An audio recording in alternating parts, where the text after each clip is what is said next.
Good morning. I'm Julie Starr with the Labyrinth of Healing, and I'm going to start coming to you almost every day and doing card readings. I have my own cards. They're life journey cards, a Labyrinth of Healing. It looks like it's backwards, and then this is the back of them, and they're positive guidance cards. They are not going to tell your fortune. They're going to lead you in your FGOs, your fucking growth opportunities, which are hard, which are awful, but we all have to peel off layers and grow. So I created, along with a designer and my daughter, cards that have all different just suggestions and words on them. They also have a different labyrinth on each card. And for those of you that don't know what a labyrinth is, represents the journey of your life, the way that we weave in and out of life. And when you start walking a labyrinth, or you could do it with your finger, but there's many labyrinths all over. You stand before it. There's one way in, one way out, and put your prayer or supplication into it. What you would like to purge, what you would like to gain. You put that into it and breathe. I always do 3 deep breaths. It's easier for me. The number 3 resonates with me. So I breathe in through my nose and out my mouth. And the last time I hold my breath, and that opens up your lungs and creates, puts oxygen in, opens the limbic lobe of the brain. I always use essential oils too, which we'll get to that later, and just helps to clear you. You slowly walk the path, And in the middle is where you meet your higher power. It's a walking meditation, again, representing the journey of your life. So in the middle, you stand and listen. It's where we meditate. Meditate is a learned art, but it is where we hear, where we listen. When we're praying, we're speaking. The words we put into the atmosphere is what comes to pass. So I always say, if you want to be blessed, talk blessings. If you want to be cursed, talk negative, talk bad things. And the words you put into the atmosphere are the words that come to pass. So today, a little education on the labyrinth. I do have a traveling labyrinth. My company, my business is a labyrinthofhealing.com. I do a little morning radio show on Saturdays, The Mix 105.5. You can stream that. I do travel with the labyrinth and teach people a walking meditation for stress management. I, again, have just created my own cards that I'm proud of. I don't know. I think it's coming in backwards, but dreams. So anyway, I just published a book. You can get it at indiebound.org or Barnes and Nobles. So that's kind of fun. Haimo Zen is life balance. You know, we don't balance our life enough, and so many people are not enjoying life anymore. And I created Haimo Zen as a healing session about in 2004. And then when I opened up my school, Stars Aesthetic Training and a Time to Heal, which is no longer there, I moved to a different season of life, but I created a certification class for other healers and therapists so they too could work on their clients. And in the process of Haimo Zen, it incorporates prayer, meditation, card readings, body work, crystal therapy, aromatherapy, Reiki, Chinese cupping, hot stone shells, anointing oils.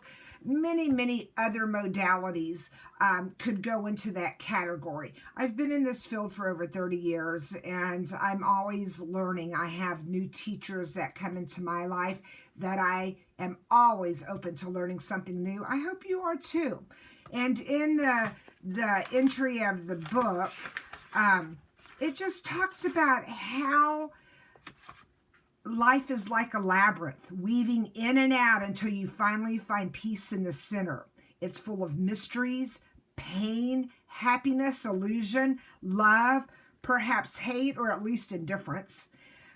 There's a venture, and when I was young, I was desperate for love. I can tell you that as I grew older, I learned to love myself, but it was very hard coming. And so the book is just my stories and my experiences, how I was finally confident on my path, that I no longer had to seek outside approval to say this is where I belong. And all these modalities are for me to use. Worship the Creator, acknowledge the creation. For me, I'm a Christ follower, but I do not like religion. That is not a path that I resonate with. I love nature. I love the creation. I love the Creator. So I take the opportunity to use all healing modalities, and I ask you just to be open to learning something new. Again, I would love for you to read my book. It's kind of fun. Indiebound.org or Barnes & Noble. The Barnes & Noble version is a hardback. I also have a calendar. It's kind of hard to see it, but it is different labyrinths and words as well. It comes off my cards. You can order all this on my website, alabyrinthofhealing.com. But today what I'd like to do is read the cards for you. It's important to be surrounded by tools. I have my favorite stone, a zincite. I have large crystals around. I have incense burning, which just kind of clears, but you can do sage, you can do your little stick, whatever. Do essential oils, they're right here too. I always keep my oils close by. I used to teach aromatherapy, so make sure your oils are a therapeutic grade. But these are all just tools to help you along. So today, the reading will be general. When I sell my cards, I don't give you instructions. You're intuitive. We all are. We just don't always work on our gift. So what I suggest is take your 3 deep breaths. Why don't you take it with me?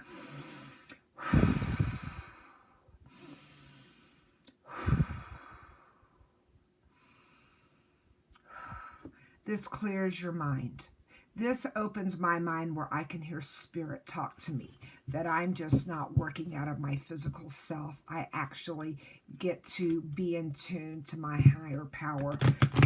And this is where it talks to me. These are only a tool. If I walked up to you off the street and told you the things that I knew about you, that spirit had told me, you would go, who are you? I don't want to hear you. So when you use cards or any other tool, it helps you to have a gateway to talking to people. I just watched Dolly Parton's Heartstrings, and there was one that was called Bones, and I had so many girlfriends call and go, oh my God, there you go. And at the end of the show, she tells you she's not really reading bones, it's her gift.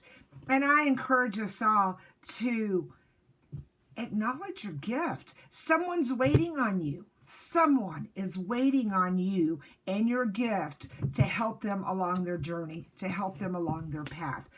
So after I take my 3 deep breaths and I've cleared my mind, since I'm just doing a general reading, I'm going to pull cards in just a few minutes, and I'm going to take a second just to be quiet. But if I was reading for you, just you, I would tell you to think of something you want the reading to be on, but don't tell me. My job is to read for you. If I'm asking you questions, I'm just gathering information. My job, my gift is to read for you. So you clear your mind, you think what you want the reading to be on, and then I would take the cards and do the reading from that. 99% of the time, it's very accurate. Sometimes, even though we're very intuitive and in tune, you could miss it. But this is going to be a general reading because we're on the internet. So here I am shuffling the cards. Now, I don't say there's a certain amount of cards that you have to lay out. I don't believe that. So when spirit says stop, you stop. So we're going to lay out. I'll show you the cards in just a second.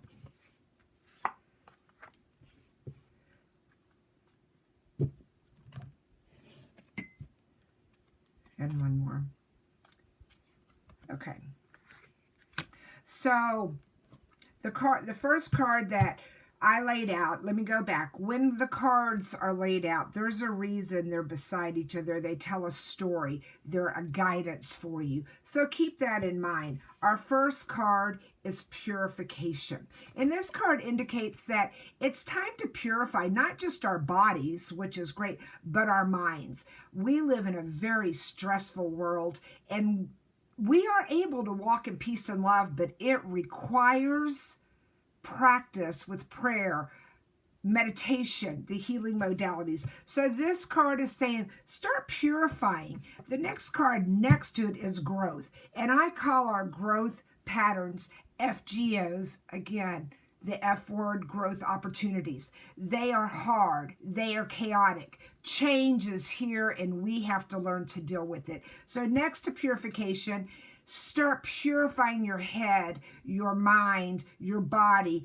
Get ready. The growth is coming. So with that, you know there's some learning. There's some shedding of layers. Peel off the layers, and growth is about to come, a new season. Next, that is listen.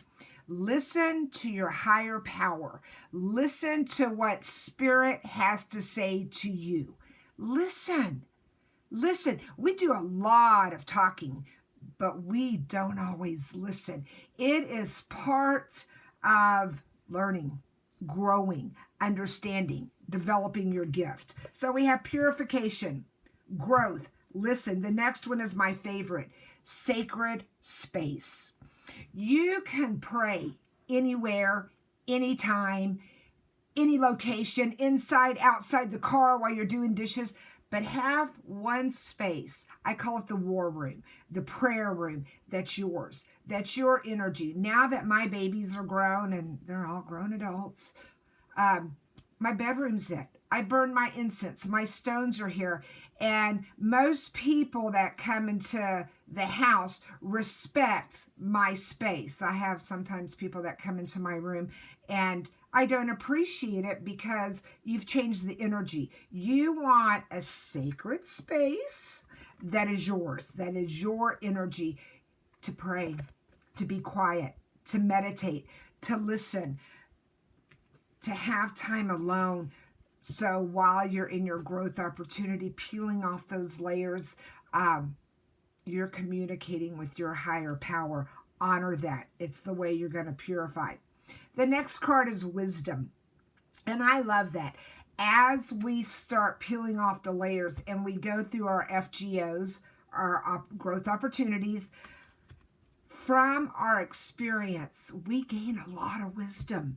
And you can only do it through life experiences. Someone cannot just hand you this. They can give you tools. They can make suggestions. They can be a guidance, which is the purpose of my cards in my book, but they cannot do it for you. Most people don't want to do the work, so they go, oh, prayer doesn't work.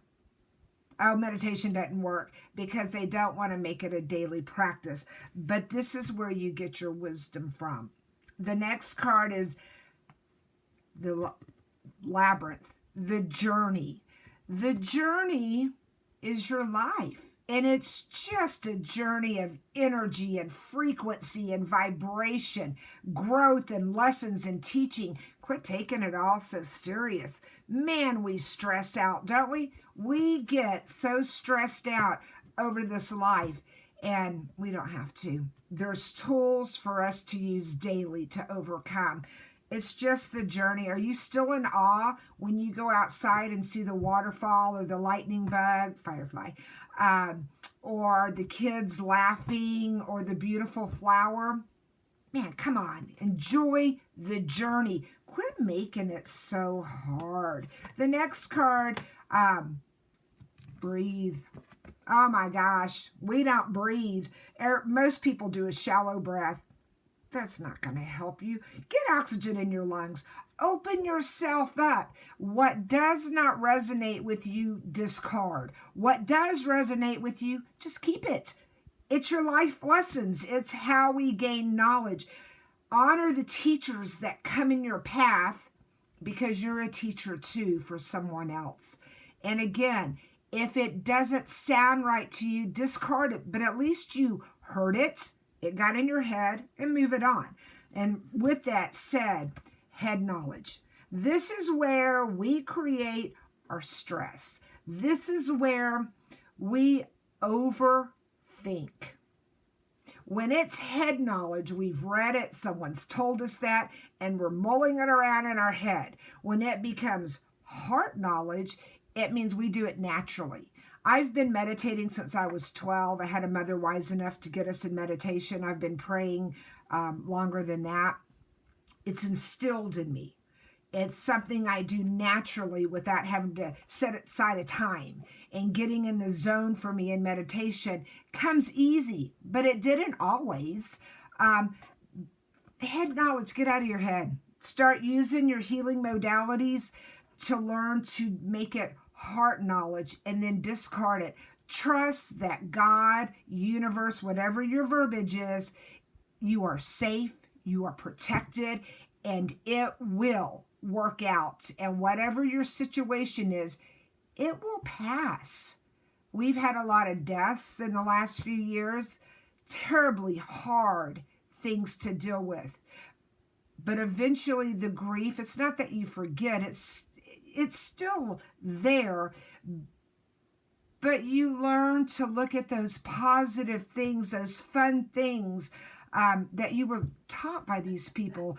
Mine being my daddy and my sister Sally. She taught me the FGOs when I was in my 20s, and I called her crying because life was too hard.